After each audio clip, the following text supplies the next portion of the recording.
नमस्कार, श्री स्वामी समर्थ.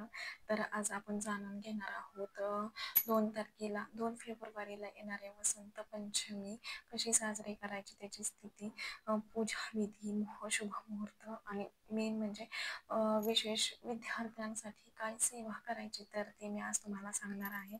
तर हिंदू पंचांगानुसार माघ महिन्यातील शुक्ल पक्षातील पंचमी तिथीला वसंत पंचमी साजरी केली जाते. या दिवशी विद्येची देवी सरस्वतीची पूजा करण्यात येते. या पंचमीला श्रीपंचमी किंवा ज्ञानपंचमी असेही म्हणतात. तर या दिवशी आईने आपल्या मुलांसाठी काय सेवा करायची आणि म्हणजे विद्यार्थ्यांनी स्वतःसाठी काय सेवा करायची, तर ते मी आज तुम्हाला सांगणार आहे. तर पूजेचा शुभ मुहूर्त आहे वसंत पंचमीला, सरस्वती पूजनाचा शुभ मुहूर्त. तर रविवारी 2 फेब्रुवारीला सकाळी 7:09 ते दुपारी 12:35 पूजेचा शुभ मुहूर्त असणार आहे. तर ह्याच कालावधीमध्ये तुम्हाला ही पूजा विधी आणि सेवा करायच्या आहेत. तर जी मुले कंटिन्यू हट्टीपणा करतात, कोणाचेही काही ऐकत नाहीत किंवा ज्यांची स्मरणशक्ती लो आहे, अशांनी ही सेवा करायची आहे. जे मुले कंटिन्यू अभ्यास करतात तरीही त्यांच्या लक्षात राहत नसेल, तर त्यांनी ही सेवा करायची आहे. तर सुरुवातीला तुम्हाला पिवळी कपडे परिधान करायचे आहेत आणि नंतर माता सरस्वतीची तुम्हाला या दिवशी पूजा करायची आहे.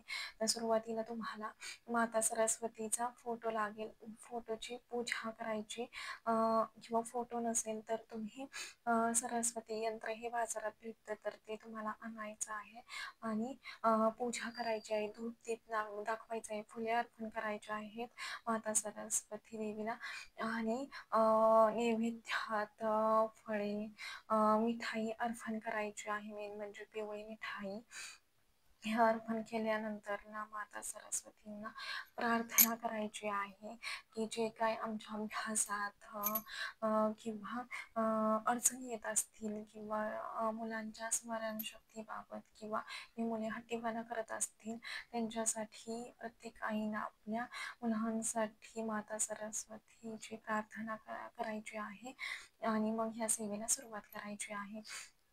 तर तुम्हाला ह्याचबरोबर या सेवेत स्वामी महाराजांचीही सेवा करायची आहे. महाराजांना विसरायचं नाही, कारण महाराजांचाही आशीर्वाद ह्या सगळ्यांबरोबर तेवढाच महत्त्वाचा आहे आपल्याला. त्याच्यामुळे या दिवशी महाराजांचंही श्री स्वामी समर्थ असं 11 माळी नामजप तुम्हाला या दिवशी करायचा आहे. 1 माळ नाही, 2 माळ नाही, तर तुम्हाला 11 माळीच जप या दिवशी करायचा आहे. आणि ही सेवा झाल्यानंतर तुम्हाला माता सरस्वतीची सेवा करायची आहे. 1 माळ तुम्हाला एम एम या मंत्राचा जप करायचा आहे. ही 1 माळ तुम्हाला जप करायची आहे. आणि ज्यांची मुले छोटी आहे, जे मुले म्हणू शकत नाही, तर त्यांच्या आईने आपल्या मुलांसाठी ही सेवा करायची आहे. त्यांनी प्रत्येक एम एम हा शब्द म्हणत, हा मंत्र म्हणत आपल्या मुलांना म्हणायला लावायचा आहे, जेणेकरून माता सरस्वतीचा आशीर्वाद आपल्या मुलांवरती राहील. त्यासाठी प्रार्थना करायची आहे, हा मंत्र म्हणायचा आहे, त्यांनाही म्हणायला लावायचा आहे. आणि प्रत्येक आईने ह्या दिवशी दर्भाची काढी किंवा सोन्याच्या काढीने एम हा मंत्र प्रत्येक मुलाच्या आईने जिभेवरती लिहायचा आहे. आणि काय होतं तर मुलांच्या जिभेवरती माता सरस्वतीचा वास कायम राहतो. आणि वसंत पंचमीला ही सेवा करायची आहे, प्रत्येक वसंत पंचमीला ही सेवा करायचीच आहे.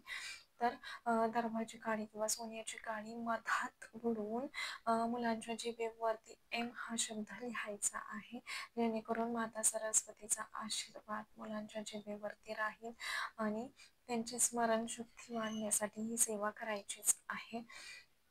आणि मोठ्यांनीही एम हा शब्द आपल्या जिभेवरती लिहायचा आहे, जेणेकरून सगळ्यांनाच गरज आहे की माता सरस्वतीचा आशीर्वाद आपल्यावरती, आपल्या जिभेवरती राहावा. आपल्या वागण्यात, बोलण्यात ह्या सेवेने भरपूर असे बदल होतात. त्यामुळे प्रत्येक आईने आपल्या मुलांसाठी आणि मोठ्यांनीही आपल्या जिभेवरती हा शब्द लिहायचा आहे. तर हा शब्द मी तुम्हाला खाली लिहून देईन लिंकमध्ये, तर तिथे तुम्ही बघू शकता. आणि ही सेवा करायची आहे. आणि ह्या दिवशी सगळ्यांनी पिवळे कपडे अवश्य परिधान करायचे आहेत, कारण या दिवशी पिवळ्या रंगाला विशेष महत्त्व असे आहे. आणि असं म्हणतात की हा सण विविध प्रांतात आपल्या भारतात मोठ्या उत्साहात साजरा केला जातो. तर असं म्हणतात की या दिवशी पिवळी वस्त्रे परिधान करून भारतामध्ये माता सरस्वतीला बुंदीचा लाडू, नारळाची बर्फी आणि खिचडी, केशरी राजभोग आणि विविध प्रकारची भजी असे नैवेद्य दाखवला जातो. आणि हा नैवेद्य सगळे ग्रहणही करतात असं म्हणतात. आणि या दिवशी असं म्हणतात की होळीचा सण अ, ह्यानंतर वसंत पंचमी नंतर 40 दिवसांनीच येत असतो. आणि ह्या ऋतूचं स्वागत करण्यासाठीही, वसंत ऋतूचं स्वागत करण्यासाठीही हा सण साजरा केला जातो या दिवशी असंही म्हटलं जातं. तर ह्या सेवा सगळ्यांनी अवश्य ह्या दिवशी करायच्या आहेत.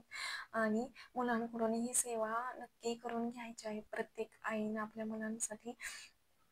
तर माहिती आवडली असेल तर लाईक करा, शेअर करा. आणि चॅनेलवरती नवीन असाल तर असेच नवीन नवीन व्हिडिओ पाहण्यासाठी चॅनेलला सबस्क्राईब करा. धन्यवाद.